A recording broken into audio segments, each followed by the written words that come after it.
दोस्तों, आज मैं आपको नेपाल के पोखरा शहर में लेकर चल रहा हूँ। पोखरा नेपाल के गोंदकी प्रोविंस की कैपिटल है। यह काठमांडू से 200 किलोमीटर दूर है और काठमांडू के बाद दूसरा बेस्ट दर्शनीय स्थल है। बेसिकली यह एक हिल स्टेशन है। पोखरा का नाम नेपाली शब्द पोखर से लिया गया है, जिसका मतलब होता है तालाब। पोखरा आने के लिए आप काठमांडू से बस भी ले सकते हैं और फ्लाइट भी ले सकते हैं। काठमांडू और पोखरा का ट्रेन कनेक्शन नहीं है।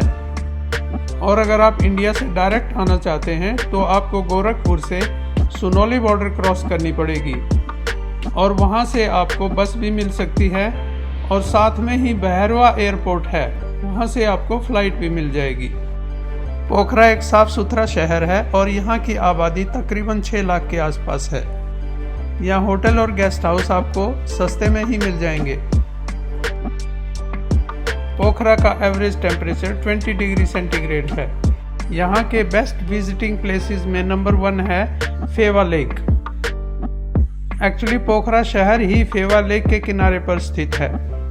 फेवा लेक का पुराना नाम बेदाम ताल है और यह नेपाल की सेकंड लार्जेस्ट लेक है।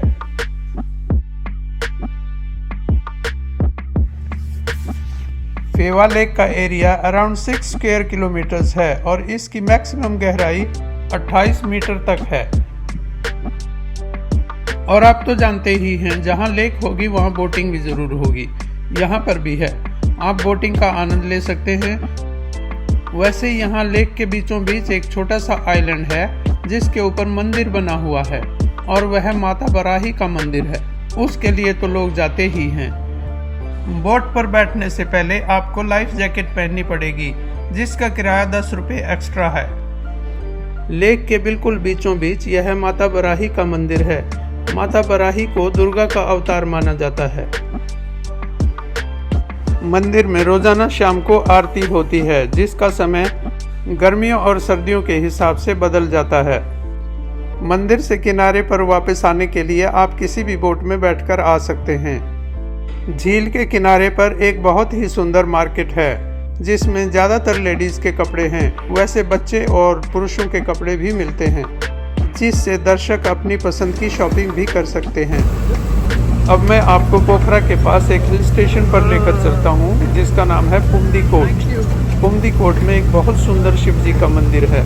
यह आपको ज़रूर देखना चाहिए। यहाँ पहुँचने के लिए आप या तो बस से जा सकते हैं या फिर टैक्सी आपको लेनी पड़ेगी। वैसे मैंने बस ली थी। सच बताऊं तो बस में बड़ा मज़ा आया। आगे की सीट ले ली, वीडियो भी रिकॉर्ड करता रहा और नज़ारे भी देखता रहा। बस का ड्राइवर काफ़ी एक्सपर्ट था। बस में काफ़ी सवारियां आसपास के गांव की भी थी। बस में मुझे 100 रुपये देने पड़े और टैक्सी यहाँ से 3000 रुपये के आसपास लेती है। तकरीबन 1 घंटे की जर्नी थी और हम पहाड़ी की चोटी पर पुमदी कोट पहुँच गए। यहाँ सिर्फ शिवजी का मंदिर ही नहीं बल्कि व्यू पॉइंट भी बहुत सुंदर है। यह समुद्र तल से 1500 मीटर ऊंचा है और यहाँ से आपको फेवा लेक और पोखरा का बहुत ही सुंदर दृश्य दिखाई देगा।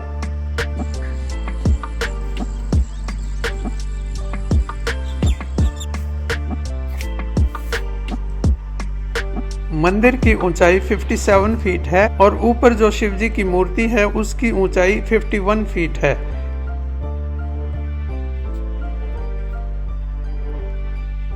यानी टोटल 108 फीट की ऊंचाई बनाई गई है और 108 नंबर का हिंदू धर्म में विशेष महत्व होता है। मंदिर के पास में एक नेपाली आदमी से मिला जिसकी वहां पर दुकान थी। पुंदी जाना थोक, ये गांव का नाम है। यहाँ इनकी दुकान है। देखिए कितनी अच्छी दुकान है। बड़ी तो नहीं है पर बहुत अच्छी है दुकान। तो यहाँ काम चल जाता है, गुजारा हो जाता है, होता है, कस्टमर आ जाते हैं।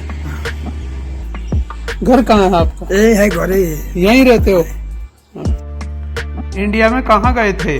जलंधर में 5 वर्ष बैठा है। जलंधर में गया? ओह, कैसा लगा इंडिया? अच्छा है। क्या नाम है? रामचंद्र बराल। रामचंद्र बराल। हाँ जी। ये रामचंद्र जी की दुकान है। वापसी पर नीचे जाने के लिए इन्होंने बताया कि बस को अभी 2 घंटे बाकी है। फिर मैंने बुद्धा स्तूपा का रास्ता पूछा जो दूसरी चोटी पर दिखाई दे रहा था। इन्होंने मुझे बताया कि वहां मैं 15 मिनट के अंदर बुद्धा स्तूपा पहाड़ियों के रास्ते से पहुंच सकता हूं। अब ये लोग 15 मिनट में पहुंच सकते हैं, पर मैंने तो 1.5 घंटा लिया। और रास्ते में मुझे एक लेडी और मिली जिसने मुझे रास्ते के लिए गाइड किया। हिँड्दै बुझ्दैन। घास किसके लिए? गाईलाई। गाय के लिए। नाम क्या है तुम्हारा? मीना। मीना? मीना। मीना। लेकिन उसको हिंदी नहीं आती थी और मुझे नेपाली नहीं आती थी, इसलिए हमारी बातचीत ज्यादा नहीं हो पाई। हाँ, इतना मेरी समझ में आ गया था कि वह खेतों से पशुओं के लिए घास लेने आई थी। जहाँ पर महात्मा बुद्ध का स्तूपा है उस जगह का नाम है गुम्बा। और आखिर में मैं बुद्धा स्तूपा पहुंच गया। यह है पोखरा में बुद्धा स्तूपा। ये व्यू पॉइंट है। यहाँ से फेवा लेक और पोखरा तो दिखाई देंगे ही, साथ में अन्नपूर्णा पहाड़ियों की पूरी रेंज भी दिखाई देती है। इस मॉन्यूमेंट को 1973 में दुनिया में शांति के लिए यानी वर्ल्ड पीस के लिए बनाया गया था, इसलिए इसको शांति स्तूपा कहते हैं। इसके लिए जमीन को मिस्टर मिन बहादुर गुरंग ने डोनेट किया था, जो उस समय के डिप्टी डिफेंस मिनिस्टर भी थे, इसलिए उनका स्टैचू यहाँ लगा दिया गया है। यहाँ घी के दिए जलाए जाते हैं।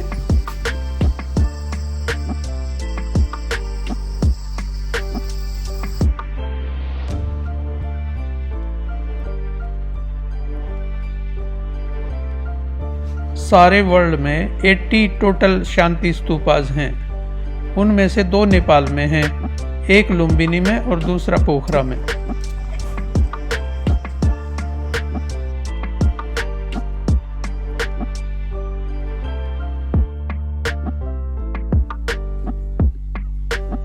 और आइए अब हम चलते हैं पोखरा के अगले दर्शनीय स्थल बाबा गुप्तेश्वर महादेव की गुफा पर।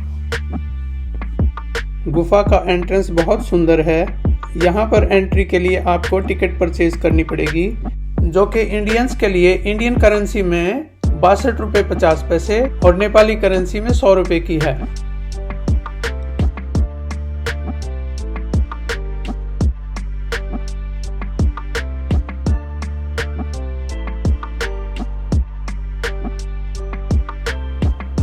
ये गुप्तेश्वर गुफा है। असली गुफा में एंटर करने से पहले एक घुमावदार रास्ता बनाया गया है, जो कि देखने में बहुत ही सुंदर है। और इस रास्ते में हिंदू धर्म के देवी देवताओं की मूर्तियां लगी हुई हैं।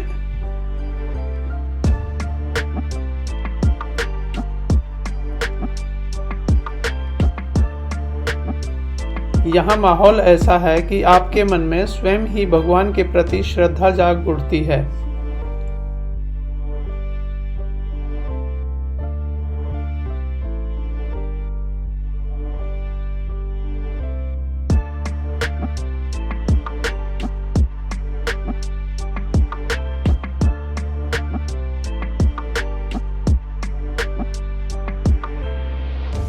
गुफा अंदर से काफी गहरी है।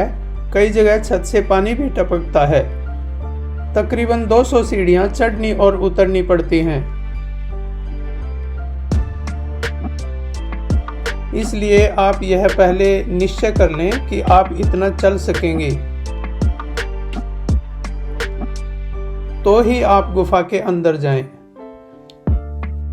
अंदर भगवान शिव जी का मंदिर है, जहां आप आशीर्वाद ले सकते हैं। लेकिन मंदिर में फोटोग्राफी अलाउड नहीं है, इसलिए मंदिर के सीन मैं आपको नहीं दिखा सकता।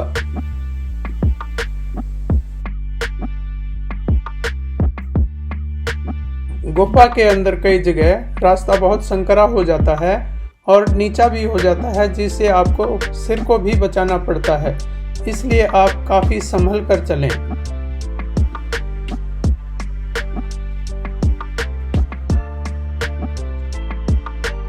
गुफा के प्रवेश द्वार पर बहुत सारी छोटी छोटी दुकानें हैं जिनमें कपड़े, जेवर और यात्रियों को अट्रैक्ट करने वाली काफ़ी चीज़ें बिकती हैं, इसलिए वहाँ से आप छोटी मोटी शॉपिंग भी कर सकते हैं।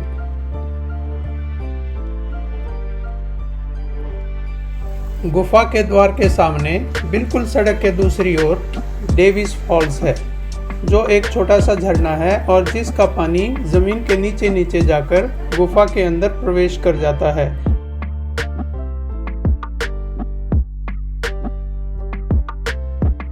यह वही झरना है जो हमने गुफा के अंदर देखा था।